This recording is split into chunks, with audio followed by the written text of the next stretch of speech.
Bom, boa tarde. O meu trabalho ele é sobre economia, mais especificamente da área de microeconomia. É uma análise teórica, né, da incidência de impostos, como está escrito aqui, nessas duas estruturas de mercado. E, além dessa análise, ao longo do trabalho eu vou tentar responder duas perguntas, né? A primeira é, quando o imposto ele é aplicado em uma dessas duas estruturas de mercado, o que acontece com o preço, com a quantidade de equilíbrio, no sentido geral, o que acontece? E a segunda coisa é quem efetivamente paga o imposto. É muito comum, quando a gente, em notícias, no nosso cenário do dia a dia, a gente vê, por exemplo, que muitas vezes o imposto, quando ele é aplicado sobre uma empresa, ele acaba recaindo sobre os consumidores como uma forma de aumento de preço, né? E por que isso acontece? É, quem está pagando de verdade o imposto? Se uma parte está pagando mais que a outra, por que isso ocorre? Bom, embora seja óbvio, né, é bom definir o que é o imposto, né? É uma cobrança do governo sobre a renda das pessoas ou sobre o valor das mercadorias e serviços. E um mercado, ele é definido como um grupo de compradores e vendedores de um determinado bem ou serviço e consumidores demandam, vendedores ofertam. Antes de tudo, tem que falar do pilar fundamental da microeconomia, né, que é as curvas de oferta e demanda, que, de forma resumida, é um modelo matemático que a gente tem de determinar o comportamento do consumidor e do vendedor. A demanda, representada em vermelho ali, ela é basicamente a soma de todas as demandas individuais de cada consumidor para cada nível de preço e quantidade. Ela é decrescente porque, à medida que o preço aumenta, o incentivo que o consumidor tem para comprar é menor. Algo fica mais caro, a quantidade que você compra é menor. A oferta já tem uma lógica inversa, né? À medida que o preço de um produto aumenta, o vendedor ele tem um incentivo maior para vender aquele produto, pois sua receita aumenta consecutivamente. E no momento em que temos o encontro das duas curvas, a gente tem aquilo que a gente chama de equilíbrio de mercado, que é quando a quantidade vendida é igual à quantidade demandada é igual à quantidade ofertada. E nesse equilíbrio também se determina o preço de equilíbrio. Bom, agora que a gente já viu isso, a primeira estrutura de mercado, a competição perfeita. A gente utiliza ainda as duas curvas de oferta e demanda. A gente está analisando o caso da reta aqui, que embora seja um caso parcial, as conclusões que a gente vai tirar são gerais. É uma reta só para simplificar a visualização. Temos um grande número de compradores e vendedores, primeira coisa, no caso de concorrência perfeita, e de tal forma que nenhum agente ele vai ter alguma influência no preço e na quantidade de equilíbrio. O que eu quero dizer? Tem tanta gente que se sair alguém do mercado, se um vendedor sair ou entrar, ou um consumidor sair ou entrar, não importa. Você não está alterando a quantidade nem o preço de equilíbrio. E cada firma ela é tomadora de preço, né? Ela só vai aceitar o preço de mercado, ela não tem um poder de decisão. Os bens ofertados são idênticos, né? E não tem barreiras para novas firmas entrarem e saírem do mercado. E mais uma coisa, que a gente considera que não exista lucro nesse cenário. Quanto mais competitivo é o mercado, menor a margem de lucro. E o cenário de concorrência perfeita, como ele é o cenário ideal, o lucro é considerado zero. Bom, o que acontece então se a gente incide o imposto sobre os produtores aqui, primeiramente? No momento que você incide um imposto sobre produtores, você vai ter um deslocamento paralelo para cima da curva de oferta. E isso ocorre agora porque, novamente, como os produtores eles vendem o preço do produto pelo seu custo, no momento que você coloca o imposto, está aumentando o custo em T. Aqui o imposto ele tem valor T sobre quantidade, como vocês podem estar vendo ali. E a gente vai ter essa relação fundamental, que é a quantidade ofertada a um preço P menos T é igual à quantidade demandada a um preço P. Ela vai ser muito útil lá na frente, para que vocês guardem ela aqui, né? E se a gente incidir um imposto sobre os consumidores, o que acontece agora é que os consumidores eles estão dispostos a pagar um preço menor pela mesma quantidade, justamente por conta do imposto, mas a análise é equivalente, tanto você colocar o imposto sobre produtores quanto consumidores, porque tanto o equilíbrio de mercado quanto aquela relação ali continua sendo válida. Bom, excedente do consumidor e produtor. O que esses excedentes? Na economia, uma forma que a gente tem de conseguir quantizar o bem-estar gerado por uma relação de troca, uma negociação, é utilizando o conceito de excedente. Por exemplo, o excedente do consumidor ele é a diferença entre o valor máximo que o consumidor estaria disposto a pagar por um bem ou serviço e o valor que ele efetivamente paga. Você pode pensar assim, eu tenho uma calça, eu pagaria no máximo R$ 150 por ela e eu paguei 100. O meu excedente ele seria 50. O consumidor ele representa esse bem-estar gerado por uma compra. E do produtor é análogo. É a diferença entre o valor de venda do produto e o valor mínimo que o produtor estaria disposto a vendê-lo. Então, no caso da calça, se eu vendo a calça a 100 e eu estaria disposto a vender no mínimo 50, o meu excedente é 50. E o excedente total, que é a soma do excedente do consumidor e do produtor, ele serve como uma medida de bem-estar econômico, né? E no cenário de concorrência perfeita, a gente tem aquilo que a gente chama de ótimo de Pareto, que é quando a soma dos excedentes ela é máxima, é a maior eficiência possível. E no cenário de ótimo de Pareto, se o produtor ele ofertasse uma quantidade a mais de produto, essa quantidade ela seria acima do preço de equilíbrio, então isso geraria basicamente um desperdício, porque essa quantidade não seria vendida, e se ele vendesse abaixo, ia ter consumidores que estariam dispostos a pagar pelo aquele produto e que não vão conseguir comprar, ou seja, ter uma escassez. Então, o ótimo de Pareto é o ponto de eficiência máxima. Taxa de repasse, daqui é muito importante. É a razão entre a variação do preço pago pelo consumidor e a variação do imposto. Ou seja, se, por exemplo, o RO igual a 1, significa que toda a parcela do imposto foi absorvida pelo consumidor. A variação do preço do consumidor deu 1, então ele absorveu toda a carga tributária. E se RO igual a 0, nada vai ser absorvido pelo consumidor. Tudo vai direto para o produtor. A gente vai deduzir a fórmula em função de algumas variáveis mais à frente. E o que acontece com os excedentes, que a gente acabou de falar depois que a gente coloca o imposto no mercado? Bom, primeira coisa, os dois excedentes diminuem, tanto do consumidor quanto do produtor, porque, agora o consumidor está pagando um preço maior e está comprando uma quantidade menor, e, por sua vez, o produtor ele está recebendo uma quantidade menor e também está vendendo uma quantidade menor de bens. E essa área amarela que vocês estão vendo aí é exatamente igual ao que o imposto arrecada. T, que é o valor do nosso imposto, vezes a quantidade de equilíbrio. Esse retângulo. E temos aqui as variações, né, do excedente do consumidor e do produtor, DC de SDT e DP de SDT. Para chegar nisso daqui, basta derivar aquelas duas integrais do lado do gráfico ali. E percebam o seguinte. A soma delas. I é o que a gente chama de incidência. Incidência é um nome análogo, né? Você colocar um imposto no mercado, mas aqui a gente está querendo dizer que é como o ônus do imposto ele vai ser repartido entre consumidores e produtores. Se você fizer a razão da variação do excedente do consumidor em relação ao imposto e a variação do excedente do produtor em relação ao imposto, você vai ter exatamente igual isso, ρ e 1 menos ρ.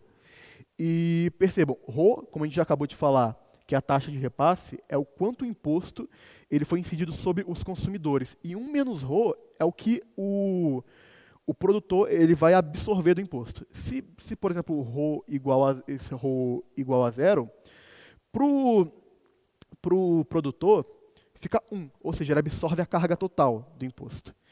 E se ρ igual a 1, fica aqui 1 menos ρ igual a 0, então o produtor não absorve nada. Bom, continuando.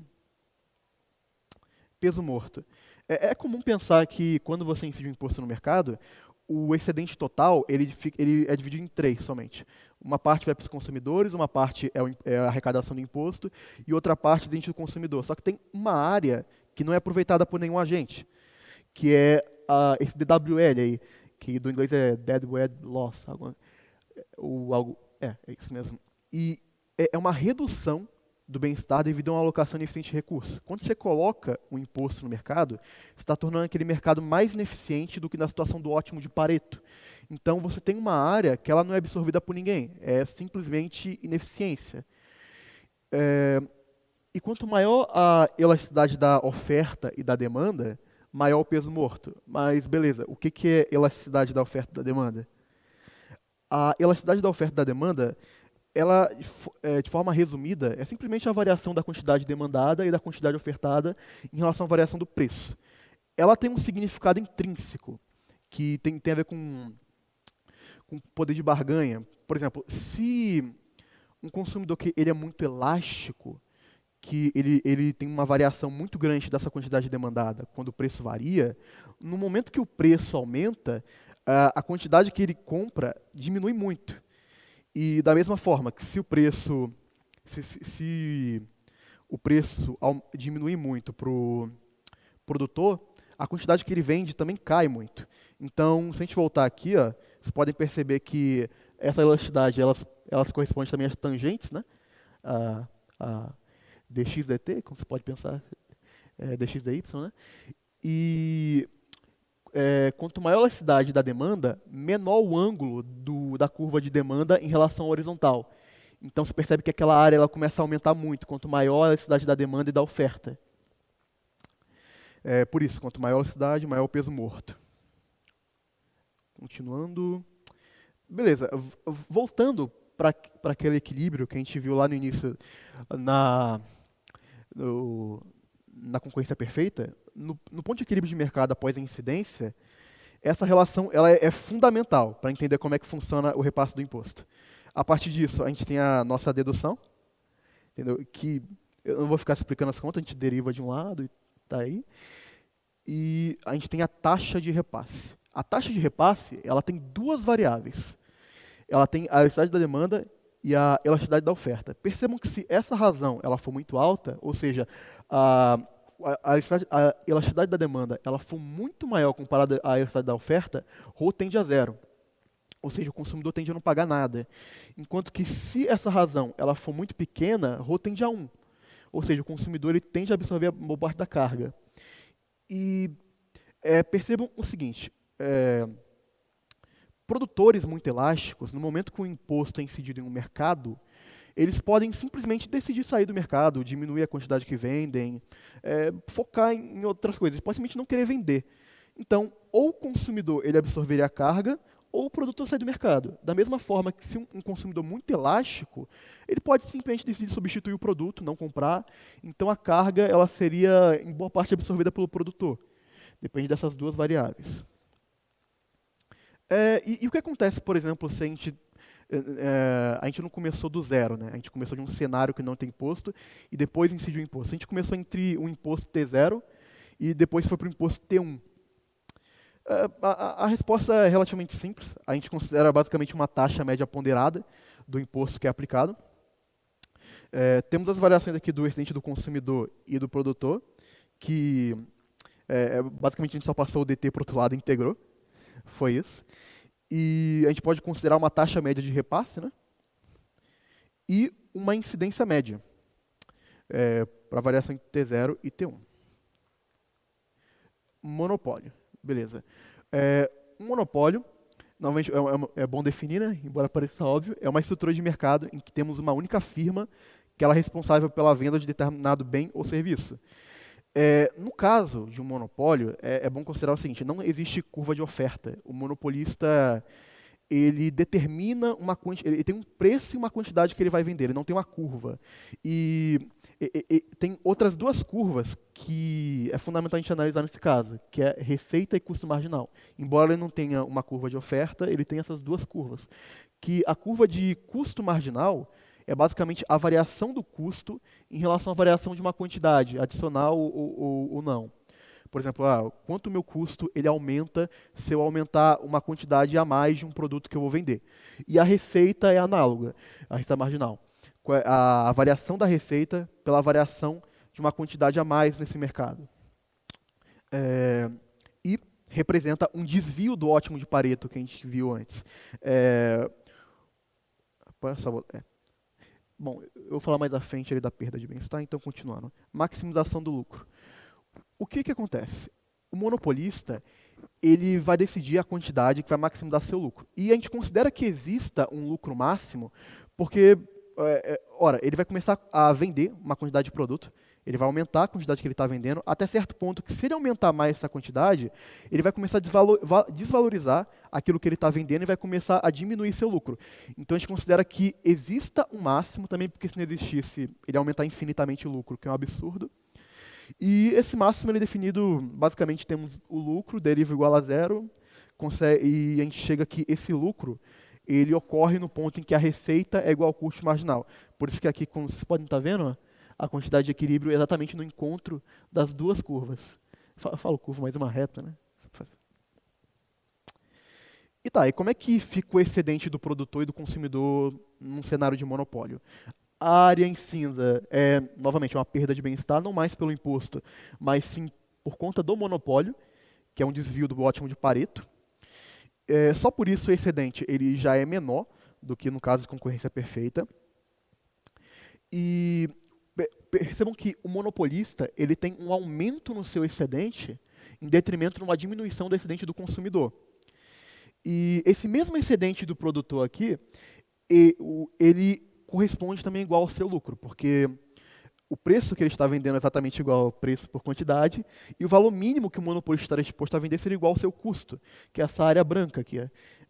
Devia ter marcado melhor, mas é a área entre o início do gráfico e a quantidade de equilíbrio. Temos o custo marginal, né, se faz a integral de MC dQ, de zero até a quantidade de equilíbrio. Então, o excedente do produtor é exatamente igual ao lucro dele. Bom, tá, e o que acontece com o excedente após a incidência de um imposto? Bom, a gente vai ter aqui as duas variações e a soma delas. Primeiro, o comportamento do consumidor ele não muda sob o monopólio. Continua sendo uma curva de demanda e, consecutivamente, a variação desse índice de consumidor pelo imposto continua sendo igual. É menos ρ vezes Q, analogamente ao que a gente tinha no caso de concorrência perfeita. Já o do produtor, ele varia. Ele é menos Q. Isso daí ocorre quando se você derivar a situação lá do lucro, aí você iguala a receita e custo marginal, você chega nisso daqui. Uma coisa interessante de se perceber é que as duas variações dela dá menos a quantidade de equilíbrio e um mais ρ.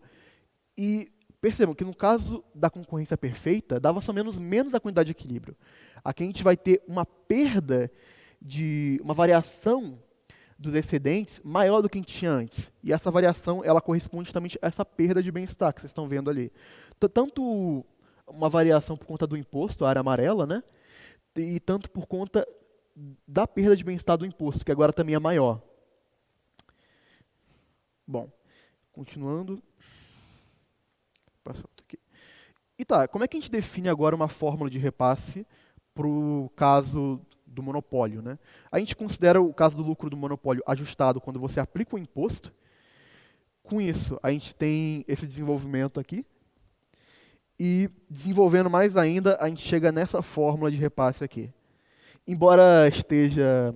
A ED é a elasticidade da demanda ainda, mas esse ES não é a elasticidade da oferta. É o inverso da elasticidade do custo marginal. E esse 1 sobre EMS... ele é a elasticidade inversa de I, e I é um dos componentes da receita marginal do monopolista. Então, a nossa fórmula de repasse, ela depende das três curvas que a gente teve no caso do monopólio. Ela depende da elasticidade da demanda, vai depender da receita marginal e do custo marginal. Na verdade, não diretamente, né, mas indiretamente vai depender disso. Bom, uma forma interessante de a gente analisar peso morto e imposto é a gente ver o que acontece num cenário de monopólio quando a gente faz uma entrada exógena de um produto. O que eu quero dizer com entrada exógena? Eu colocar uma quantidade a mais de produto nesse mercado, criar uma concorrência forçada para o monopolista. Então, aqui nesse caso a gente vai considerar um custo marginal constante, para simplificar a conta, e a gente supõe que uma quantidade Q barra do bem que o monopolista vende, ela vai ser inserida de uma forma obrigatória. Bom, aqui a gente vai ter o lucro, né?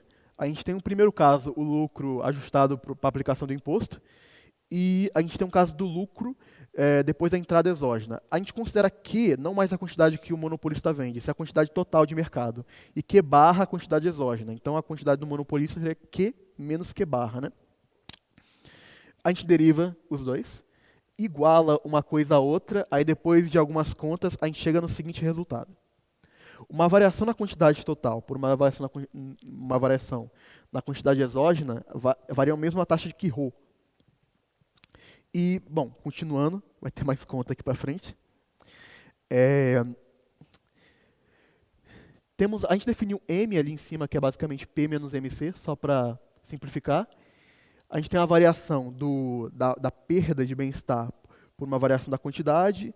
Aí, consecutivamente, a gente vai ter as duas variações. Uma da perda de bem-estar em relação à quantidade exógena e outra variação incidente do produtor em relação à quantidade exógena. E a gente definiu esse SI, e que é uma coisa extremamente interessante, que é o seguinte. No momento que você coloca uma quantidade exógena de produto no mercado monopolista de forma forçada, o, a perda de bem-estar ela diminui. Você tem um ganho de bem-estar. E esse ganho de bem-estar ele gera uma diminuição do excedente do produtor. E percebam que, como o ROA é positivo, né, uma taxa positiva, se a perda de bem-estar aumenta, o excedente do produtor também aumenta. Então, um detrimento no mercado gera um benefício para o monopolista. Consecutivamente, uma melhora no mercado com uma diminuição da perda de bem-estar gera uma diminuição na perda, gera uma diminuição no excedente do produtor. Tem uma relação direta entre essas duas coisas. Para concluir, vamos responder as duas perguntas também do zero agora, né? Primeira coisa, o que acontece depois que você incide um imposto em um mercado? Aí, como a gente já viu, você tem diminuição dos dois excedentes e você vai ter uma ineficiência gerada. E é bom destacar uma coisa, que não necessariamente essa ineficiência ela seria algo ruim em todo o cenário. Pensem o seguinte, se a gente for considerar, por exemplo, sei lá, o mercado de tabaco e cigarro, o mercado de tabaco e cigarro altamente ineficiente não é uma coisa muito boa. Então, é muito comum governos colocarem taxas e impostos muito altos nesse mercado justamente para serem ineficientes. E, por exemplo, você poderia utilizar o preço, a quantidade arrecadada nesses mercados para destinar à saúde pública. Em duas frentes está aumentando a qualidade de vida das pessoas, diminuindo o consumo de cigarro e utilizando esse dinheiro de uma forma mais útil, né?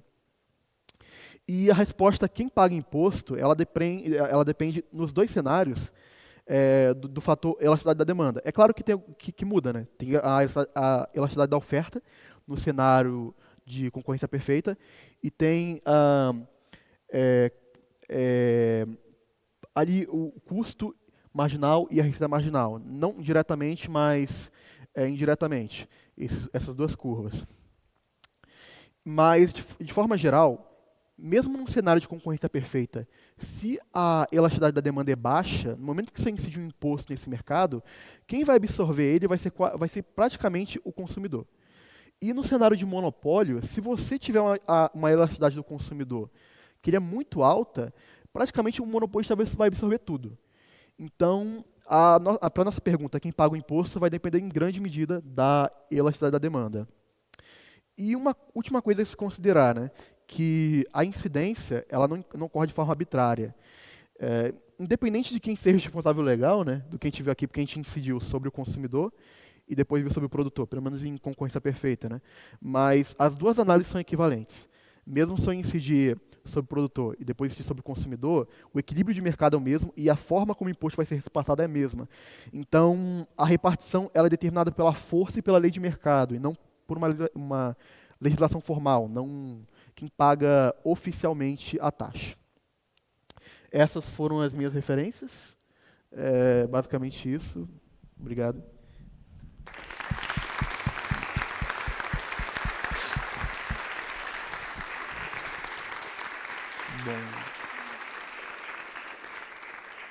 Bom. Uma coisa legal, só uma curiosidade mesmo. A parte da concorrência perfeita foi proposta por um cara em 1871. Cara, mais de um século atrás. O economista Fleming Jenkins, aí a segunda referência. Bem, esse artigo. parabéns, João Pedro. Opa. Olha, para mim, pelo menos, foi totalmente diferente, assim, né? Um assunto muito diferente. Então, parabéns, assim, pela sua segurança em passar para a gente aí. E agora, perguntas. Vamos lá, pessoal. Aqui.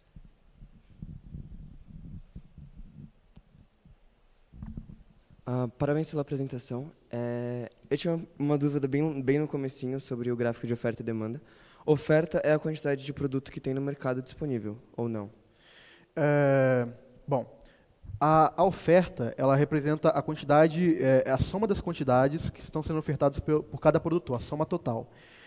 E sim, é isso mesmo. Tá, então, quando a quantidade de oferta aumenta, o preço não deveria reduzir? Quando a quantidade de oferta aumenta, o preço não deveria reduzir. Não, pelo seguinte motivo, é porque também acabei confundindo. A quantidade de oferta, ela diz o quanto o produtor vai ofertar a cada preço. Essa é a forma correta, não a quantidade sendo ofertada. O produtor, por exemplo, ele só vai ofertar mais quantidade se o preço daquela quantidade aumentar. Se o incentivo para ele vender aumentar, entende? Por exemplo, se o preço de algo for baixo, o produtor vai ofertar pouco, porque para ele não compensa vender. É basicamente isso. Tá bom, faz sentido. Obrigado.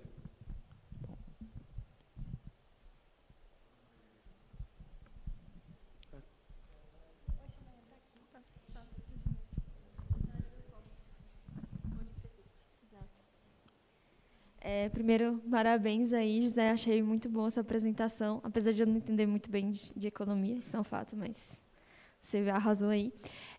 Eu queria perguntar sobre a questão da média de repasse que você falou.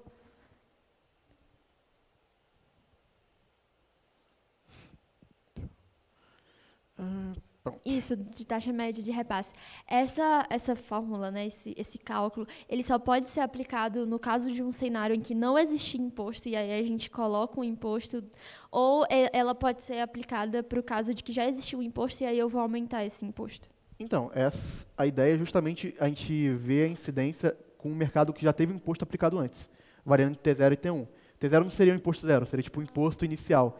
Aí, é basicamente a taxa de repasse, a gente considerando que já tem um imposto naquele mercado inicial, entendeu? Ele está variando de T0 a T1. Tá certo, obrigada.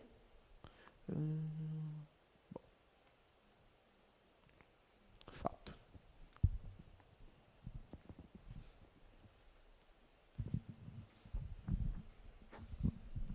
Primeiro, parabéns pela sua apresentação, gostei bastante. A partir do ponto que eu não entendo de economia, então talvez a pergunta não faça sentido.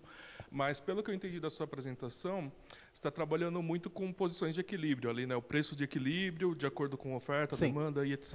Né?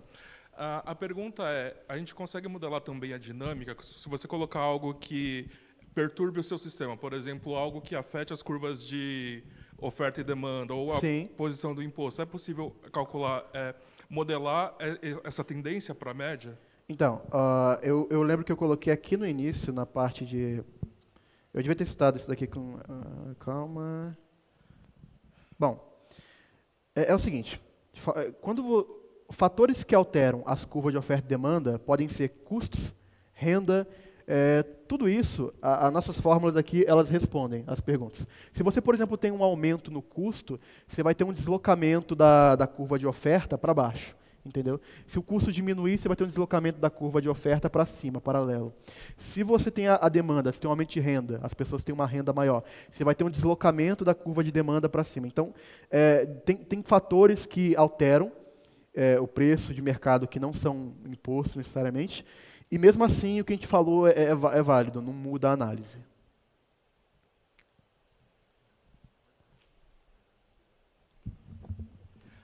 Não, eu entendi assim como elas afetam, mas, por exemplo, não, daqui é o imposto. a ideia é assim, por exemplo, quanto tempo demoraria para chegar nesse preço de equilíbrio, por exemplo? Pensar mais em termos de dinâmica de tempo. Isso daí é mais experimental. Isso não tem modelagem. Assim. Quanto tempo demoraria para chegar nesse preço de equilíbrio seria uma coisa realmente mais experimental. Entendi, obrigado. Bom, primeiramente, parabéns pela apresentação, José. E aí a pergunta seria, no caso, o monopólio ele depende que haja o consumo daquele produto, certo? E aí, no caso, o monopólio ele deixa de existir tanto pela falta do consumo, tanto quanto o excedente do consumo? Porque o consumidor ele passa a meio que quebrar essa dominância de mercado? Peraí, não entendi muito bem, pode ir. O monopólio ele depende que haja constante consumo daquele produto, certo? Sim. No caso, o consumidor, quando ele deixa de consumir aquele produto, ou ele passa a exceder aquela quantidade prevista que o monopólio ele espera que o consumidor faça o consumo, ele é quebrado? Tipo, ele passa a não ter a dominância do mercado? Bom, vamos lá. Se não tem consumo, então não tem mercado, né? Basicamente isso. Então, realmente não existiria monopólio. Isso vai depender um pouco. por exemplo, o monopolista ele quer maximizar o lucro, então ele vai escolher a quantidade máxima, como a gente já viu. Se o consumidor ele quer uma quantidade maior que aquela dali, é meio que problema do consumidor. Ele vai continuar, vai ser só aquela quantidade. É um desvio do ótimo de Pareto também, porque o monopolista ele força a escassez. As pessoas querem comprar mais daquele produto, mas ele força uma quantidade limitada para que o preço dela seja maior, ele tem um lucro máximo. Então, meio que não importa quem está querendo, meio que o que os consumidores querem comprar. Entendeu? Isso não entra na conta. Entendi, obrigado. Tudo bom? Boa tarde. Opa. Tira uma dúvida para mim, por favor. Parabéns pela tua apresentação, nota 10. Eu queria entender só a parte de cenário, tá? O que você apresentou para a gente de competição perfeita, muito claro, muito legal.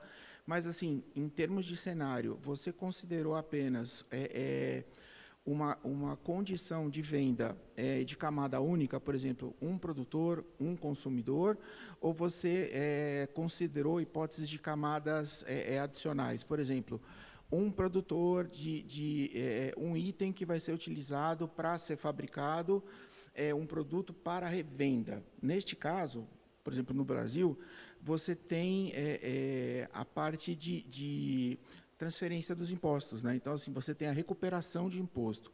Isso você chegou a considerar na tua pesquisa ou foi só em uma camada, por exemplo? Então, a gente considera o seguinte, sabe o custo marginal? Se para você, por exemplo,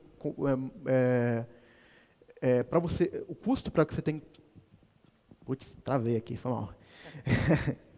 O custo marginal. A gente colocou ali MC mais T.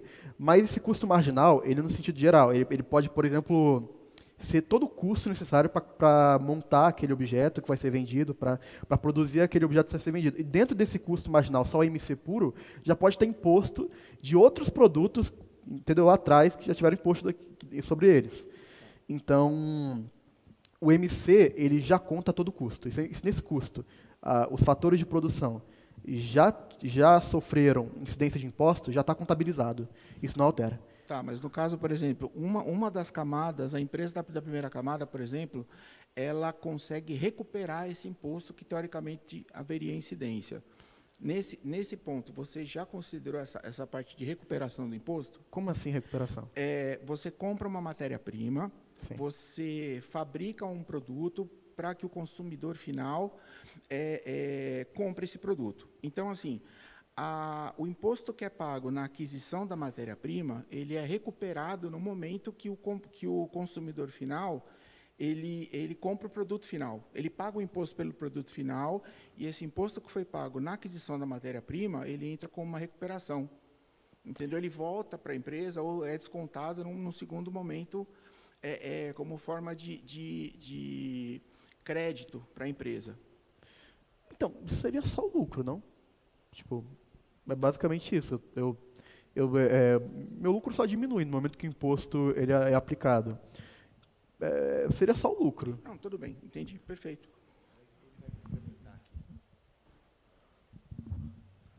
Ô Zé, tá ótima essa apresentação, parabéns. Eu sou orientador.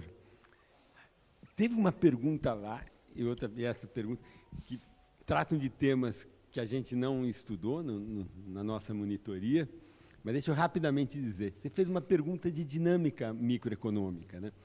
Isso é super difícil, porque quando a gente vai estudar dinâmica, a gente tem que imaginar como que as pessoas se comportam, né? E aí fica muito mais complicado, né? E essa é o que faz a economia ser, em alguma dimensão, mais complicado do que física. Eu sou formado em física, depois estudei economia. Eu sempre achei... Eu digo assim, que eu fui para física, para economia, porque eu achava a física muito difícil. Assim, eu ia ser um físico muito ruim. Mas tem uma coisa em economia que torna o objeto econômico intrinsecamente complicado, que é, em economia, você tem que fazer, quando você vai para a dinâmica microeconômica ou macroeconômica, você tem que fazer conjecturas de como as pessoas vão se comportar e como as pessoas vão formar as expectativas dela. Então, acontece uma coisa em economia que não acontece em física, que é o futuro importa. O futuro importa no presente, no sentido que o que as pessoas acham que vai acontecer no futuro afeta as decisões que elas estão tomando hoje E, portanto, conceitos de equilíbrio em economia são super complicados.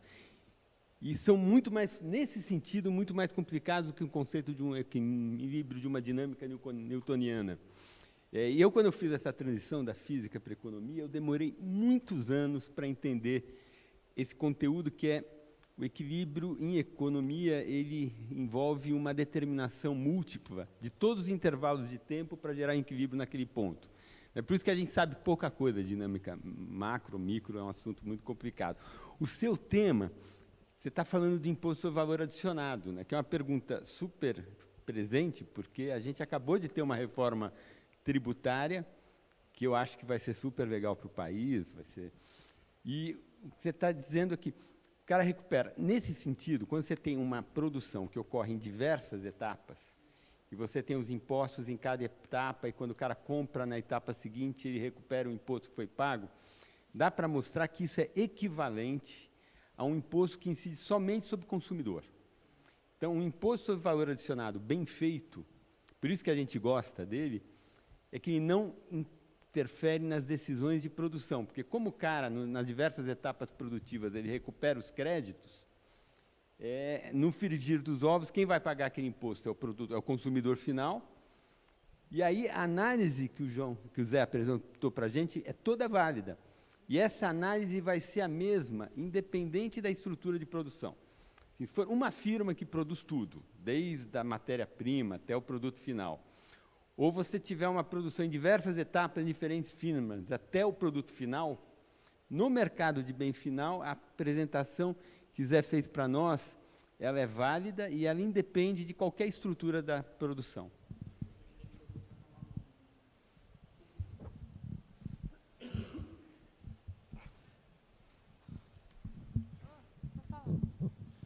Parabéns pela apresentação. E o Samuel aqui, ele acabou de me dizer que, então, que a economia nada mais do que a física retrocausal. Eu não sabia que a economia era mais um ramo da física. Você precisa saber do futuro para afetar o presente, né? A retrocausalidade está aí na entrada. A pergunta minha é de leigo.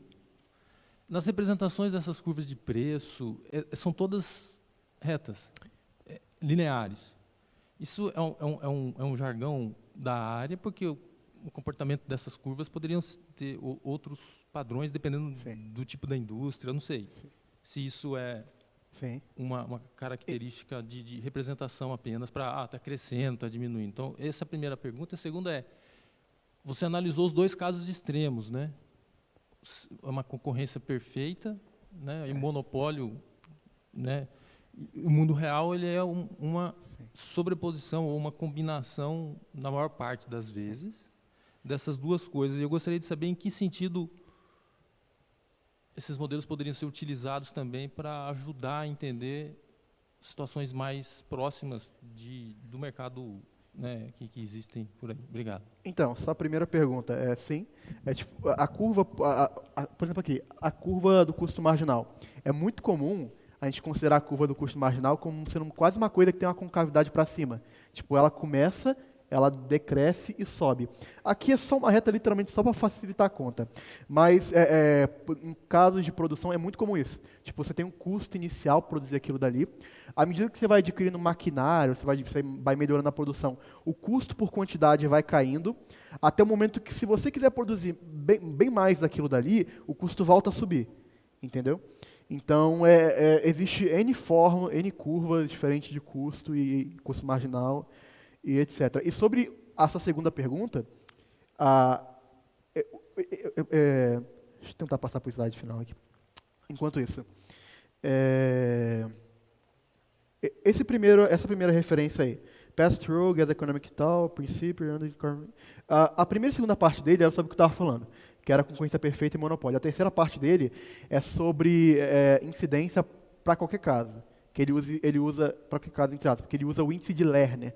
O índice de Lerner, ele varia de 0 até 1, sendo 0 o cenário de concorrência perfeita e 1 o monopólio. Aí ele determina uma fórmula de repasse geral. Só que, eu não consegui entender como é que ele deduziu isso. E, basicamente, quando o θ, ele define ele consegue provar uma fórmula lá, e quando o θ vai para 0, chega na concorrência perfeita, e quando o θ vai para 1, bate no monopólio, que é a fórmula do monopólio. É, ele considera, se não me engano, N firmas, que não sei o que, é uma coisa mais geral mesmo. A sua intuição está totalmente correta, né? O mundo real é o que a gente chama, é um caso intermediário, que a gente chama de concorrência monopolística. Que é o caso que tem diferenciação de produto. Então, carro, né? Você tem inúmeras marcas de carro. Cada carro é diferente. Então, cada produtor é monopolista naquele carro. Mas como eles concorrem entre si, é meio parecido. Você pensar, talvez seja mais parecido com concorrência perfeita. Então, você tem o mundo em geral é concorrência monopolística, que é um caso intermediário. Concorrência perfeita, só commodity, que é muito homogêneo, né? Café, produtos assim. E monopólio só quando tem um mesmo, né? Raro, monopólio é bem raro. Você pega aviões grandes, já tem dois, né? Boeing e Airbus. Então, o mundo, na prática, é o caso intermediário. A gente, para começar o estudo, usou os dois casos mais simples, são os casos polares.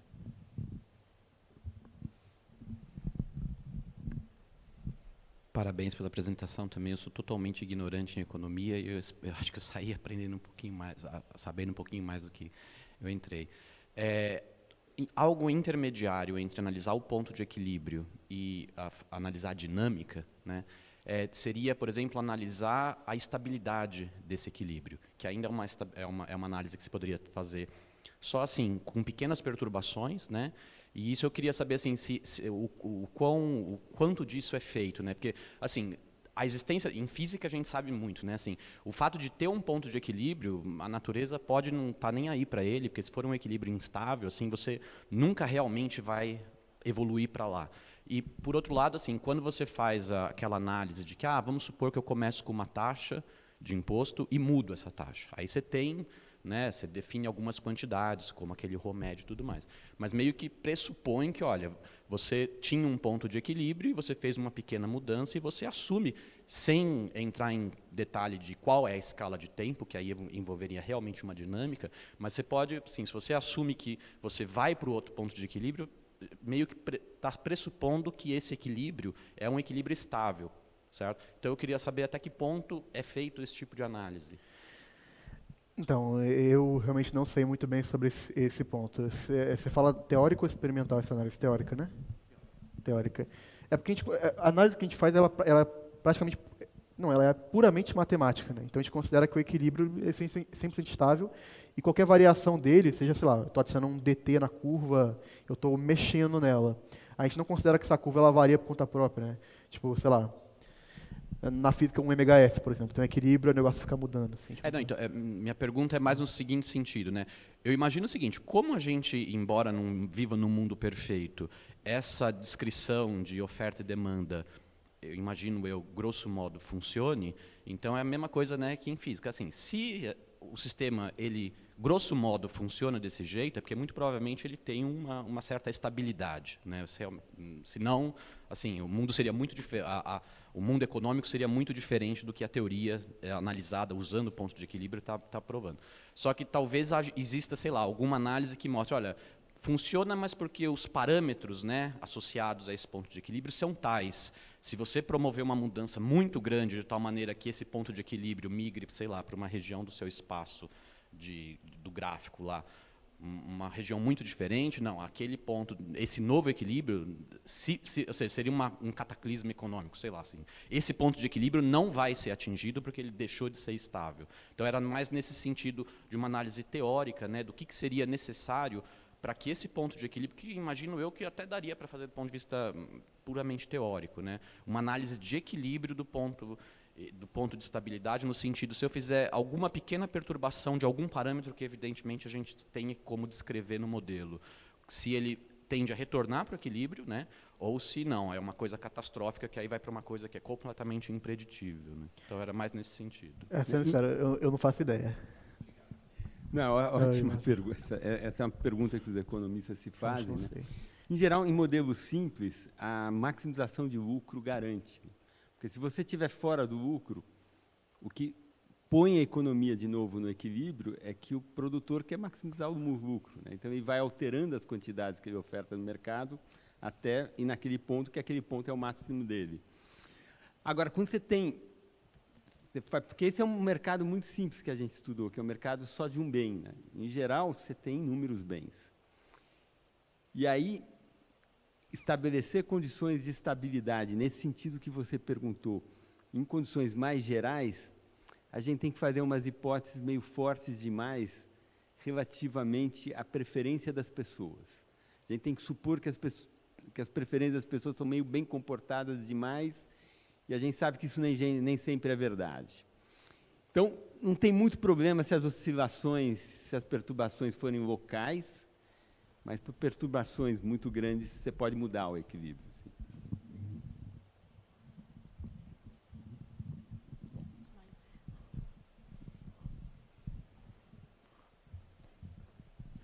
Tem mais alguém?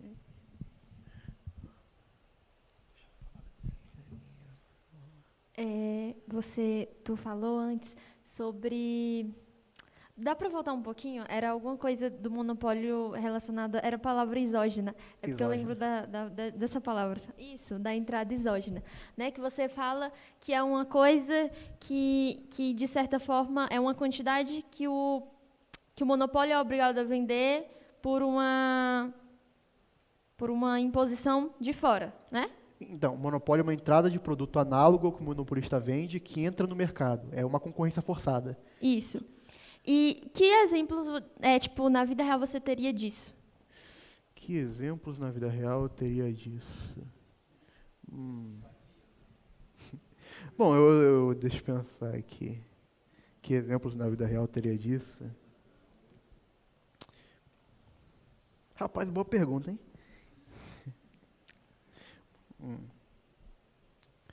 Eu estava pensando, por exemplo, no setor hídrico, né, que costuma ter aquela coisa de monopólio natural, costuma ter uma empresa só que costuma dominar o mercado, por exemplo, no setor elétrico. Lá no Rio de Janeiro só tem uma única empresa, basicamente, que é a Light, que domina o setor elétrico inteiro. O governo, muitas vezes, ele utiliza energia de Itaipu, outras, e faz uma entrada, ele meio que pega energia de usinas estatais, públicas, e faz uma entrada exógena de produto. Assim. Eu não sei se seria correto, mas tem uma empresa só privada lá no Rio, que é a Light, que seria um monopólio. Aí o governo, ele meio que vende sua energia, entende? Mas isso não é o suficiente para quebrar o monopólio? Não. Então, eu acho que a minha pergunta é um pouco mais simples, na verdade, mas quando você estava falando do excedente do consumidor e produtor, eu acho, você falou do valor mínimo e máximo que alguém está disposto a pagar num produto. Aí, eu queria saber se tem algum parâmetro para a pessoa definir esse valor que ela, enfim, estaria disposta a pagar nesse produto. Completamente subjetivo o parâmetro. Então, a pessoa ela só define um valor aleatório, não tem, isso daqui, sei lá, baseado na média do valor ou na renda da pessoa? Isso daqui é praticamente teoria microeconômica pura. Não tem a aplicabilidade, daqui é só para entender o que acontece. Porque a aplicabilidade prática disso daqui é praticamente zero. Como é que você define o preço máximo que uma pessoa estaria disposta a pagar pelo produto? Você pode perguntar para ela. Só que aquela coisa varia muito de cenário. Não tem como definir exatamente isso. É uma coisa bem subjetiva mesmo. A gente sabe o preço que ela pagou. Agora, o preço máximo que ela estaria disposta a pagar é algo que eu acho que não tem como definir exatamente. E também depende, né? Por exemplo, se você for para pensar em situações. Tipo, uma pessoa está desesperada por um remédio, o preço que ela está disposta a pagar máximo por esse remédio é bem maior do que uma situação que ela não precisa dele. Entendeu? Varia muito isso. Mas, assim, a maneira que a gente faz isso, e economia, a gente, em geral, não pergunta para as pessoas. Porque a gente acha que perguntar com as pessoas as pessoas não sabem direito. Então, o que a gente faz? A gente mede como as pessoas se comportam. E aí a gente infere essas curvas de demanda a partir dos comportamentos das pessoas. Mas é complicado, porque o que a gente observa a cada momento é um ponto só, que é o encontro de uma oferta com uma demanda. E a demanda é um monte de coisa. Então, você precisa ver situações em que você está certo que o que está se deslocando é algum choque que desloca a oferta. E você sabe que a demanda está parada. Aí, se você tiver certeza disso, você consegue identificar econometricamente a demanda pelo deslocamento da oferta. porque a oferta vai andando em cima de uma demanda e cada observação é um ponto da demanda. Então, isso é difícil. Mas tem situações muito práticas que dá para fazer o valor das coisas. A gente, economista, a gente é um bicho muito ruim. A gente deve ser... Né, a economia é chamada de ciência lúgubre, né, porque a gente dá preço para coisas que, em geral, não se dá preço. Então, a gente valoriza, e às vezes precisa fazer isso, a gente valoriza a vida. Né? Para um ente querido, a vida de outra pessoa tem valor infinito. Mas no mundo não tem, você tem seguro tem que pagar. Né? Quando você sabe qual é o valor da vida? Um jeito de verificar a vida é por diferencial de salários. Então, você pega profissões diferentes para pessoas com a mesma qualificação. Então, se as pessoas têm as mesmas qualificações, a renda deveria ser a mesma. Mas profissões diferentes têm riscos de periculosidade diferente. Né? Tem aqueles... Quem vê televisão tem uns documentários sobre aquela pesca do caranguejo no Alasca. Vocês já viram esse documentário? É uma profissão super perigosa. Tem gente que morre. Né? Então, e você pega o salário que é pago naquela profissão, é super alto. Por que é alto? Porque embute um risco. Então, olhando o impacto que diferentes atividades produtivas têm sobre a expectativa de vida da pessoa, você consegue inferir qual é o valor da vida. Não o valor da vida dado por um Deus, mas o valor da vida dado pelas próprias pessoas a partir do comportamento delas. É uma coisa duríssima, mas a gente acredita que a forma como as pessoas reagem, se comportam, fala muito sobre o valor das coisas e é assim que a gente faz. É meio duro, mas economista é assim.